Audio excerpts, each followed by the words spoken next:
Chemicals and Fertilizers Government of India, and Mr. H.M. Nerurkar, President IMA, and Chairman TRL Krosaki Refractories Limited.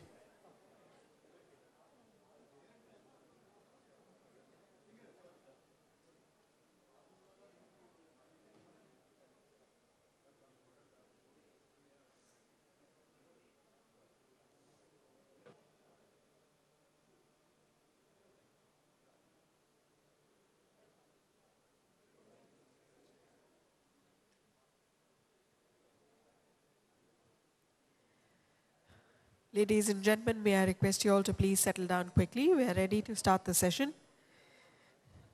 As you can see, the Honorable Minister has taken his seat, and we have with him Mr. Nerurkar, President IMA, on stage. I now request Mr. Nerurkar, President IMA, to please conduct the session.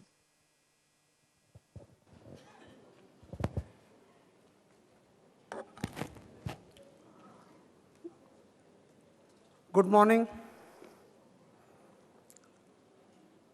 Shri Hansraj Ahir, Minister of State for Chemicals and Fertilizers, distinguished delegates. It's my privilege to welcome you to this special session on the farm sector and the pharma sector, with particular focus on government reforms. We are honored to have Shri Hansraj Ahir, the Minister of State for Fertilizer and Chemical, with us. Honorable Minister, thank you for taking time out to address the National Leadership Conclave and share your thoughts on reforming the farm and pharma sectors. A very, very warm welcome to you, sir.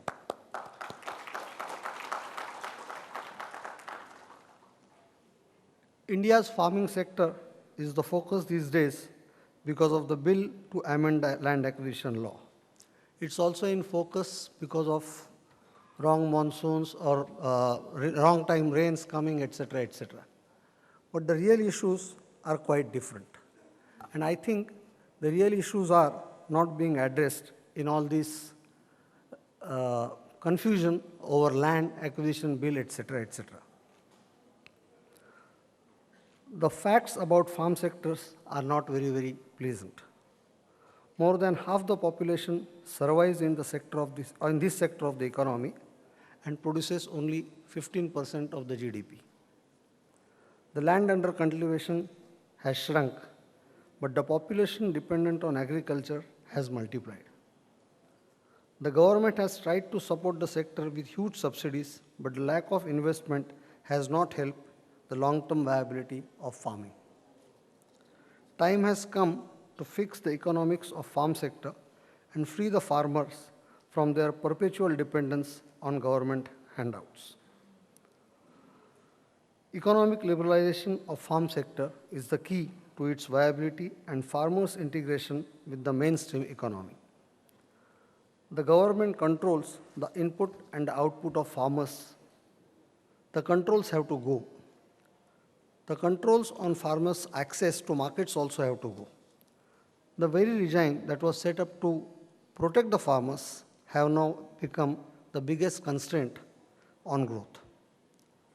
Similarly, in pharma sector, the controls on the industry have affected the investment.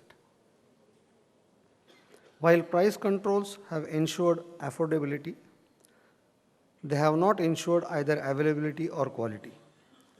There is a shortage of popular medicines and there is a proliferation of spurious drugs.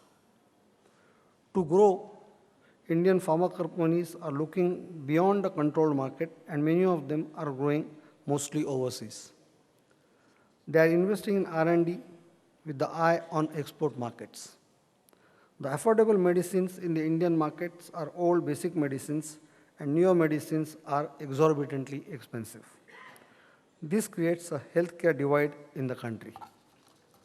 I am confident that the government will be able to achieve balance between the diverse economic interests and deliver policies that not only protect the farmers and the poor patients, but also make India a hub of investment and innovation. Now it's my privilege to invite the Honorable Minister to deliver his keynote address. Sir.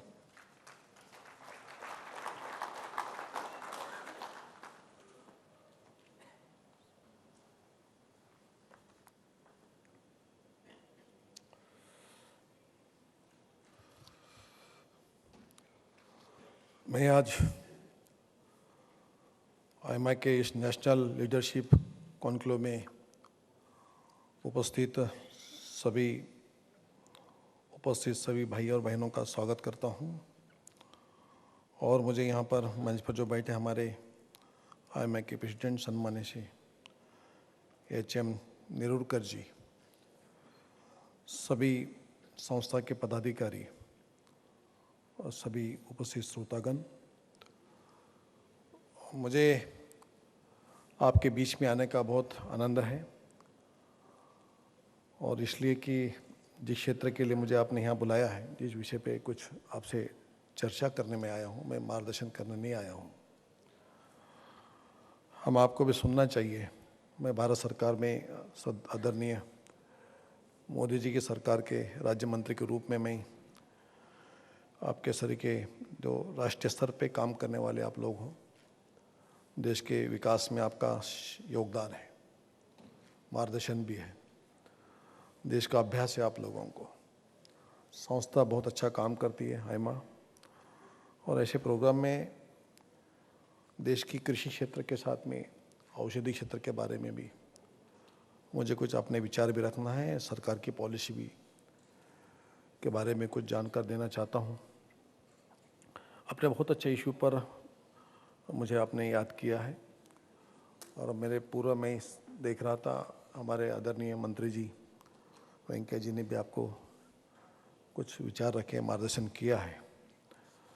मैं मानता हूं कि जिस मामले में आप यहाँ चिंता प्रकट कर रहे हैं, मैं समझता हूं, और चिंतन भी होगा, यहाँ पर विचार भी किया जाएगा, वो कृषि क्षेत्र है। भारत देश की पहचान है, कृषि प्रधान देश के नाम से ही पहचान है। अनादिकाल से देश में कृषि क्षेत्र को अति महत्व है, जिसमें हम कोई भगवानों का नाम भी जोड़ सकते हैं। और इसलिए हम कृषि को देवता मानते आए हैं, और उसे विकास, उसका जिस तरीके से हमने देश की जनता जिस पर निर्भर है, कभी हम लोकसभा में कहे या राजनीतिक स्तर पे मंच पर हम कहते समय निश्चित कहते कि 65% 70% लोग कृषि पर जीवन जीते हैं, लेकिन ये संख्या 50 से कम नहीं है, 50% से अधिक ही है। इतना बड़ा उद्योग, व्यवसाय, व्यापार या रोजगार जो क्षेत्र जुड़ा हुआ है, इसको हम कहीं ना कहीं हमने आज़ादी के बाद में जब हम लोग काम कर रहे हैं, तब से कुछ न्याय नहीं मिल पाया, ये हम मानते हैं। और जैसे कि देश कृषि प्रधान है, तो कॉरपोरेट और ग्रामीण क्षेत्र का जो किसान है, इनमें समन्वय का अभाव तो निश्चित ही है। हम एक दूसरे को समझने की बहुत ज़रूरत थी।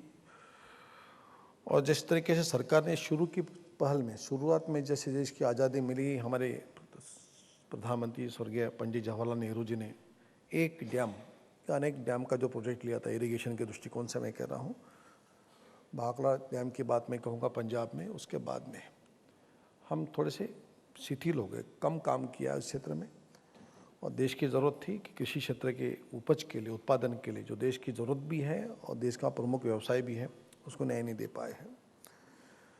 अब रही बात यहाँ पर कि हम उसमें क्या कर पाएंगे, सरकार की नीति क्या है। अभी सरकार, आदरणीय मोदी जी ने जो कहा है कि सॉइल हेल्थ कार्ड की जो बात है, इससे विषय को बहुत जुड़ा हुआ है। जैसे मैं मानता हूँ, हम मानते हैं कि कृषि क्षेत्र में इरिगेशन के सिवाय और आवश्यकता के अनुसार, मांग के अनुसार बिजली, दोनों बातों के सिवाय हम उत्पादन नहीं बढ़ा पाएंगे, देश की ज़रूरत पूरी नहीं कर पा रहे हैं। और कुछ क्षेत्र आज भी ऐसे हैं कि जहाँ हम निर्भर हैं, कृषि प्रधान देश के रहते भी हम दाल और ऑयल, तेल, ऑयल सीड और दाल की जैसी चीज़ें हम देश से आयात करते हैं विदेशों से। ये हमारे लिए अपयश है, असफलता है। और इसी क्षेत्र को हम और भी डेवलप करने जब जाएंगे, तो हम चाहते हैं कि कृषि क्षेत्र में इरिगेशन कैसे बढ़ सकता है। और साथ में मार्केटिंग की जब बात आती है और उपज को न्याय देने की जब बात आ रही है, तो एक तो लागत अधिक हो गई है। इसलिए हम जैसे कि हमारा मंत्रालय है, हम फर्टिलाइजर का काम भी देखते हैं, देश में पीएसयू के माध्यम से उत्पादन भी करते हैं। लेकिन जब फर्टिलाइजर की बात आती है, केमिकल फर्टिलाइजर की बात आती है, तो हम आज पूर्ण रूप से निर्भर नहीं, आत्मनिर्भर नहीं बन पा रहे हैं। बनना भी बहुत कठिन मार्ग दिखता है। इसलिए कृषि के उपज को हम सस्ता कैसा उत्पादन होगा, इस पर काम करने के लिए इस क्षेत्र में काम करना पड़ेगा, जो आप लोगों के लिए भी एक रास्ता बन सकता है। हमारी सरकार ने जैसे कि जो कृषि क्षेत्र में जो ग्रोथ चाहिए थी, आज़ादी के पूर्व, आज़ादी के नज़दीक में जब हम कृषि क्षेत्र का जो जीडीपी था और आज के तुलना में बहुत हम पिछड़ गए हैं। अभी हम इतने बड़े देश में, इतने बड़े उद्योग पर जहाँ 50-60% लोग जीवन जीते हैं, वहाँ 14% का अगर हम जीडीपी देखते हैं, ये बहुत अच्छा संकेत नहीं है। हमें इस पर 50 के ऊपर कैसे रह सकता था, इसका प्रयास नहीं हुआ है। जैसे कि आप सेवा क्षेत्र में, सर्विस सेक्टर में हम बहुत ज़्यादा ग्रोथ कर चुके थे, अब उस पर भी कुछ कहीं ना कहीं उस पर भी हम ब्रेक लग रहा है, ऐसा लगता है हम लोगों को। तो ये कृषि क्षेत्र को और भी ऊंचा उठाने के लिए, हम उपज बढ़ाने के लिए, जो कि अभी हम टेक्निकली बातें भी सोचने की ज़रूरत आ गई, परंपरागत और आज की आधुनिकता, इस पर हम कई दोनों के बारे में चिंतन का विषय बन चुका है। जैसे कि हम यूरिया के बारे में कहें, हमारे यहाँ पे यूरिया, नेचुरल गैस हमारे देश में कमतरता है, पोटैश नहीं है, रॉक फॉस्फेट नहीं है, फास्फोरस नहीं है, सल्फर भी हम आयात करते हैं। ऐसी कितनी चीज़ें हैं कि जो मैं अब देखता हूँ मंत्रालय में, तो इसके कुछ पर्याय हमने निकाले हैं। अभी हमारी सरकार ने एक बहुत अच्छा काम किया है कि हम coal based urea, coal to ammonia urea की जो हमने एक नया संकल्पना साकार करने का हम जो प्रयास कर रहे हैं, इसकी टेक्नोलॉजी हम बुलाना चाह रहे हैं। इसमें हम लोगों ने हाथ डालना चाहिए। हम किस पे काम करना पड़ेगा, आप लोगों को भी इसमें देखना पड़ेगा कि हम सरकार के जितने प्लांट हैं, मैं आपको बताऊं कि पूर्व सरकार ने तो बहुत अच्छा प्रोग्राम बना के रखा था। मुझे इसका उल्लेख भी करना पड़ेगा कि जहां पर मैंने देखा कि हमारे जो एफसीआई हैं, सर की जो हमारी भारत सरकार की कंपनियां हैं, इसमें 8 प्लांट, बड़े बड़े प्लांट, जिसकी 900 500 एकड़ ज़मीन लेके रखी हुई है, और ब्राउन फील्ड जिसको हम कह सकते हैं, इस अवस्था में बंद पड़े हुए हल्दिया, हमारा दुर्गापुर, बरौली, कोरबा, तलचर, गोरखपुर। इसका मैं उल्लेख इसलिए कर रहा हूँ कि हमारे एफसीआई ने और हिंदुस्तान फर्टिलाइजर कॉरपोरेशन ने इतने बड़े बड़े प्लांट लगाए थे जो बंद पड़े हुए हैं। इसको हम कहीं ना कहीं टच करें। ये देश की कॉरपोरेट जो जगत हम बोलते हैं, आप लोगों के बीच में कह रहा हूँ कि सरकार चाहती है कि इसमें हम पीपीपी के माध्यम से इस प्रोजेक्ट को पुनः शुरू करें और देश की ज़रूरत हम कैसी पूरी कर सकते हैं, ताकि हम यूरिया भी बाहर से बुलाते हैं, एनपीके सरीके, पोटा, हमारे डीएपी सरीके जो फर्टिलाइज़र है, हमको बाहर से लेना, ये देश के लिए आज की हालत में संकेत अच्छे नहीं है। ताकि हम देश को सस्ता बीज के साथ में सस्ता यूरिया और फर्टिलाइजर देने के बाद में हम शायद किसी की कृषि उपज का हम लागत कम कर किसानों को मदद कर सकते हैं, जिसमें कि हम देश को खड़ा करना है। अब खड़ा करने के लिए मैं इसलिए कह रहा हूँ कि मैं कई बार लोकसभा में कभी मौका आया था मुझे, तो मैं ये कहता था कि देश में रोजगार के जो अवसर है, कृषि क्षेत्र है और मिनरल है। मिनरल में फिनिशिंग और प्रोसेसिंग प्लांट और कृषि क्षेत्र को और बढ़ावा देने के बाद में हम देश के रोजगारों की संख्या, बेरोजगारों की संख्या कम कर सकते हैं। आज हालत में ये बताता है संकेत कि हमारे देश में बेरोजगारी इतनी बढ़ती जाएगी, 2020 तक 21 करोड़ लोग, नौजवान, हम बेरोजगारों की फौज खड़ी हो जाएगी देश में, ये संकेत है। तो रोजगार भी मिलना चाहिए, उत्पादकता बढ़नी चाहिए। दुनिया में भारत देश के फूड और क्षेत्र में मांग है, मैं भी देखता हूँ। अभी हम देखिए कि इस फलों में, सब्जियों में, अनाज के क्षेत्र में हम कुछ न कुछ से भी आत्मनिर्भर है। लेकिन जिससे मैं बात कहा था कि हम 2 जगह पे हम पिछड़ गए हैं, तेल में और दाल में, तो इसमें भी हम लोगों को और भी रिसर्च करके, इस क्षेत्र का R&D कम हो रहा था ऐसा लगता है हमको, तो इसमें भी हमें काम कर इस क्षेत्र को बढ़ाया जा सकता है, जिसमें सिर्फ किसान ही नहीं, ग्रामीण ही नहीं, तो थोड़ा सा हमारे उद्योजक भाई भी इसमें हाथ लगा सकते हैं, मदद कर सकते हैं। ये काम सरकार का नहीं है सब काम करना, सरकार को अगर बाहर से मदद नहीं मिलती है, जिसके लिए हम जीते हैं, जिस पर हम जीते हैं, उसके लिए हमारा हाथ लगना बहुत ज़रूरी मैं महसूस करता हूँ।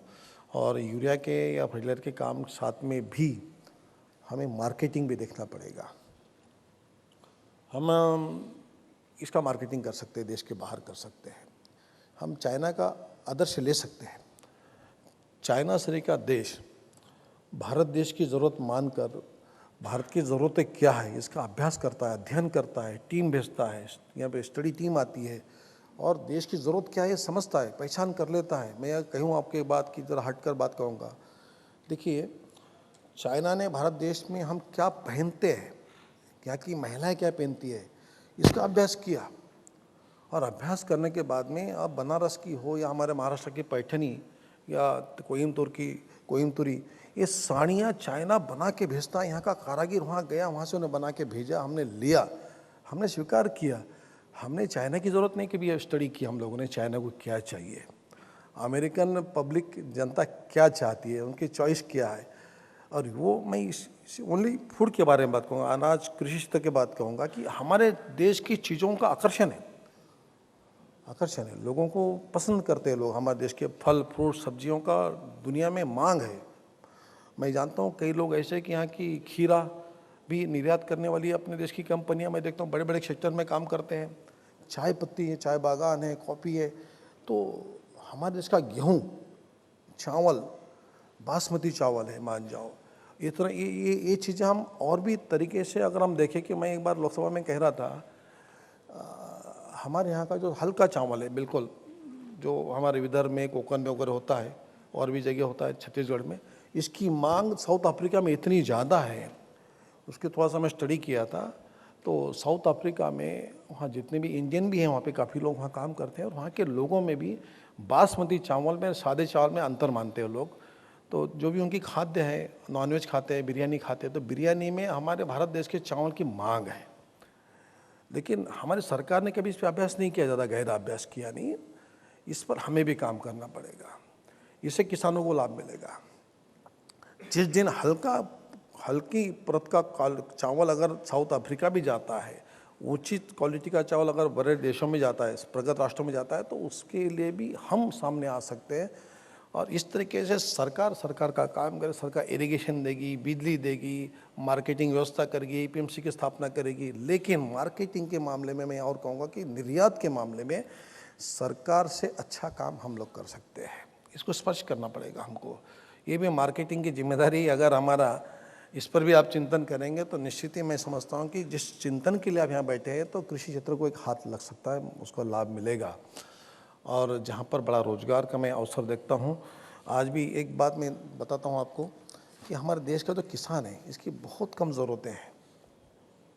मैं जुड़ा हूँ, मैं बहुत पिछड़े क्षेत्र से चुन के आता हूँ, तो उनकी ज़रूरतें कितनी है, जितना हमारा मुझे लगता नहीं कि कुछ जगह मैं कहूँगा कि पॉकेट मनी पर डे का जितना भी हमारा खर्च होता है, उतने में तो पूरा महीने भरेगा गांव का किसान अपना कुटुंब परिवार चला लेता है। ये हकीकत है। उनकी ज़रूरतें कम है, लेकिन उनकी ज़रूरतें कम होकर भी हम उनकी पूरी नहीं कर पा रहे हैं। अब सरकार पर मैं ज़्यादा टीका नहीं कर पाऊँगा, उनके खिलाफ़ मैं नहीं बोल पाऊँगा, पुरानी बातें जो हो गई है।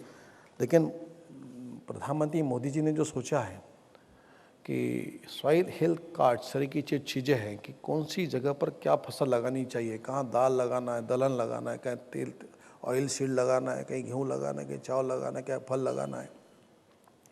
इसका अभ्यास एक टेक्निकली सॉइल हेल्थ कार्ड के माध्यम से हम प्रूव कर पा रहे हैं, देख पा रहे हैं, हम काम कर रहे हैं। लेकिन उसमें हम थोड़ा काम बहुत जल्दी नहीं होगा उसमें काम, क्योंकि उसकी प्रोसेसिंग टेस्टिंग बहुत लंबी है। मैं देखा हूँ उसके मामले में, ये जल्दी काम होने वाला नहीं है।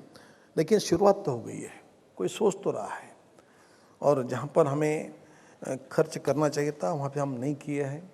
एयरपोर्ट की ज़रूरत है, मैं मानता हूँ, लेकिन इरिगेशन के डैम की भी ज़रूरत थी, ये सरकार भूल गई थी।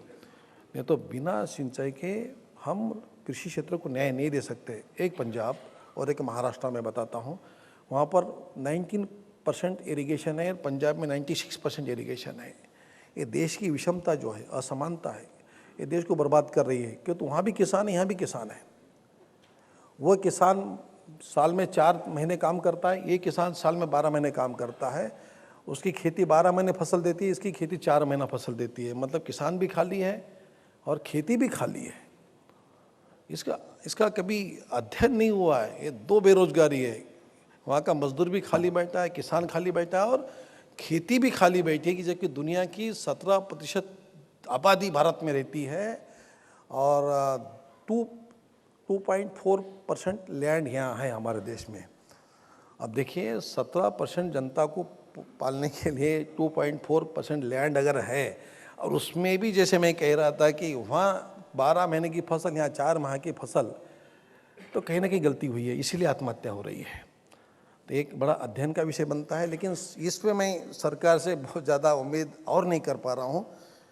जल्दी होगा इस पे निर्णय, ऐसा लगता नहीं है, लेकिन मैं उम्मीद करता हूँ कि थोड़ा बोझ हमें उठाना पड़ेगा और सभी ने मिलकर इस पर रिसर्च किया तो मुझे लगता है कि हम सही दिशा में जाएंगे। एक हाथ लगेगा इन गरीब लोगों को, जिसका हम सब चिंता करते हैं, चिंतन करते हैं। मैं फार्मास्यूटिकल पे मैं आता हूँ, थोड़ा सा मंत्रालय भी बहुत अच्छा है, काम बहुत अच्छा है। इसमें एक विपरीत स्थिति मैंने देखी है कि जितना अच्छा हमने फार्मा क्षेत्र में भारत की इंडस्ट्री ने काम किया है, कारपोरेट ने, वो शायद और के क्षेत्र में किया होगा। मैं बहुत प्रसन्नता के साथ कहता हूँ कि 200 से अधिक देशों में हम निर्यातक हैं। ये मुझे लगता नहीं कि और के क्षेत्र में हम इतनी बड़ी सफलता पाए हैं। 2 लाख करोड़ के बिजनेस में 50% का हमारा बिजनेस जो होता है हम विदेश में निर्यात करके करते हैं। ये एक स्वर्णिम पन्ना मैं मानता हूँ इसको, एक बहुत अच्छा क्षेत्र है, इसको और बढ़ावा मिल सकता है, इसको और चांस है, क्यों तो भारत देश की फार्मा इंडस्ट्री में दुनिया में क्रेडिबिलिटी है, मान्यता है। उसमें भी एक अच्छी बात है कि आज भी मैं देखता हूँ, मुझे मंत्रालय में कई इस क्षेत्र के उद्योगजक मिलते हैं, व्यापारी मिलते हैं, और जैसे कि यहाँ पे अभी आपने DPOC के बारे में आपने उल्लेख किया है, NPPA जिस तरीके से नीति बनाती है और जो पेनल्टी करती होगी या जांच करती होगी, जो कंट्रोल करती होगी, या दुनिया की स्टैंडर्ड के बारे में हमें काम करना है, मेरा मंत्रालय को करना ही पड़ेगा। अगर हम दुनिया में अगर जिस तरीके से आज की हालत में मैं देख रहा हूँ कि स्टैंडर्ड की जो बात आती है, तो GMP की जो बात आ गई है, उसका तो हमको मेंटेन करना है फार्मास्यूटिकल को, और इसी को हम मेंटेन कर रहे हैं, इसलिए दुनिया में हमें स्थान है, और वो स्थान को और भी मुझे लगता है कि और भी स्कोप है, हम इसको और भी बढ़ा सकते हैं। और इसमें काम करते समय एक असफलता मैंने देखी है, जो कि स्वर्गीय पंडित जवाहरलाल नेहरू के ज़माने में जब IDPL सर की कंपनी या HL सर की कंपनी पुणे में बनी थी, और भी देश में फार्मा क्षेत्र में हम अच्छे थे, सब ने बल ड्रग में हम बहुत सफलता से काम कर रहे थे, लेकिन हम पिछड़ गए। यहाँ भी चाइना ने अपना हाथ बता दिया। देखिए मैं कुछ बातें में तो मैं कहता हूँ, रोज़गार के बारे में अगर कुछ सीखना है तो बांग्लादेश से सीखना चाहिए, और उद्योग के मामले में सीखना है तो चाइना से सीखना चाहिए। बांग्लादेश का उल्लेख क्यों करता मैं एक लाइन में बता दूंगा बाद में, लेकिन चाइना ने हमारा पूरा बल ड्रग इंडस्ट्री को पूरा, अगर हमारी सामान्य भाषा में बर्बाद करके रखा हुआ है। सरकार ने क्या गलतियां की वो अलग बात है, लेकिन उसकी क्या स्टडी है। अब आप आत्मनिर्भर नहीं, निर्भर हो गए हैं, और जिस दिन ये बात आ जाएगी कि जिस तरीके से 1962 में जब हम तो कई लोग तो हो गए भी नहीं, हम तो विद्यार्थी थे, हम चाइना से हम नहीं फाइट कर पाए थे, उसकी वजह थी कि हम अपने हमारे युद्ध भूमि पर हम उचित मात्रा में डीजल पेट्रोल नहीं बेच पाए थे। ये भी एक कारण था हम युद्ध हारने का। अगर हम यहाँ पे अगर आप फार्मास्यूटिकल में हम अगर पिछड़ जाएंगे, और जिस दिन चाइना कहेगा बल ड्रग के बारे में हाथ निकाल लेगा, उस दिन क्या होगा देश का, करके हम लोगों ने अभी इस वर्ष क्या किया है कि बल ड्रग ईयर घोषित किया है। अब बल ड्रग ईयर घोषित किया, इसका अर्थ क्या, भारत सरकार क्या करेगी, मेरा मंत्रालय क्या, कुछ नहीं करेगा। आप लोगों से विनती करेगा, देश के जितने भी कॉर्पोरेट इंडस्ट्री है, जगत है, कि आप लोग इसमें आइए। हमने ओपन कर दिया है कि भाई इसमें आप आइए और हम आत्मनिर्भर बने। और इतना ही नहीं तो हम ये भी सोचने लगे उस मामले में, मेरा मंत्री अनंत कुमार जी ने बहुत अच्छा कहा उस दिन, कि इस पर हम ये सोचे कि नेशनल सिक्योरिटी के माध्यम से इसको सोचा जाए, ये ज़रूरी बन गया है। और उस क्षेत्र में इतने पिछड़ गए कि आज 90% से अधिक हम बल्क चाइना पे निर्भर हैं। कुछ इंडस्ट्री हमारी काम कर रही है, उसको और बढ़ावा देने की ज़रूरत है। हमको आना पड़ेगा इस क्षेत्र में।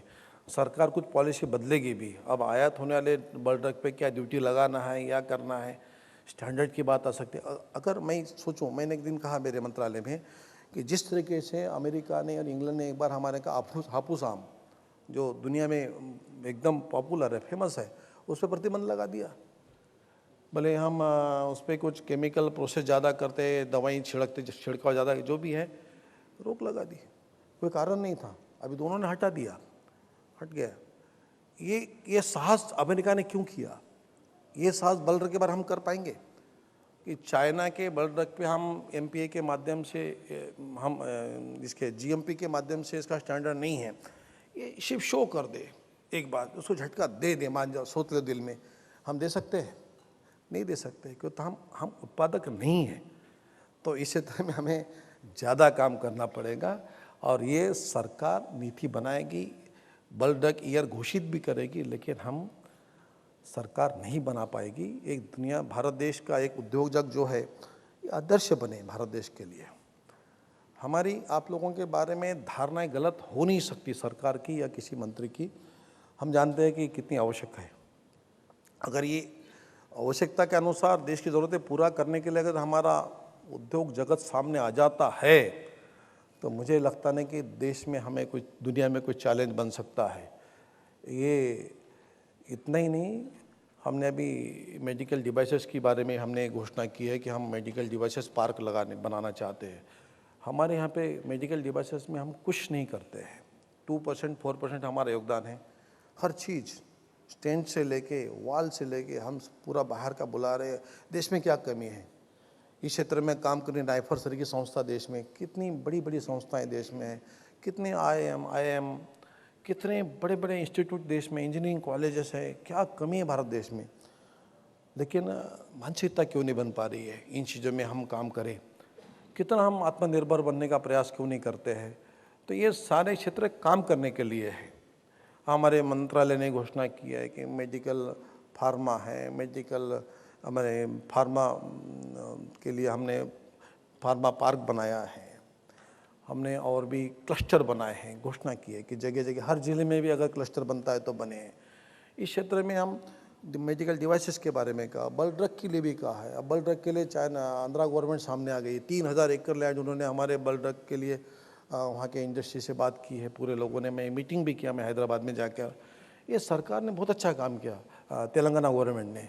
ये हर स्टेट में हमने पूरे स्टेट को ओपन कर दिया है कि आप जहाँ जहाँ भी आपको अगर बल्क के लिए अगर आप वहाँ पे इंडस्ट्री के लिए आप कुछ करना चाहते हैं, सेज सरी का पार्क कर सकते हैं, तो लैंड दीजिए। 500 हेक्टेयर लैंड से अधिक लैंड पे हम बल्क पार्क लगाना चाहते हैं। तो यहाँ पर हमें काम करने से गरीब देश में गरीब जनता को हम जो जनौषधि का प्रोग्राम लेके जाने वाले हैं, अभी जा रहे हैं, बड़े पैमाने पे हमारा प्लान है कि जनौषधि हमें चलाना है। तो बिना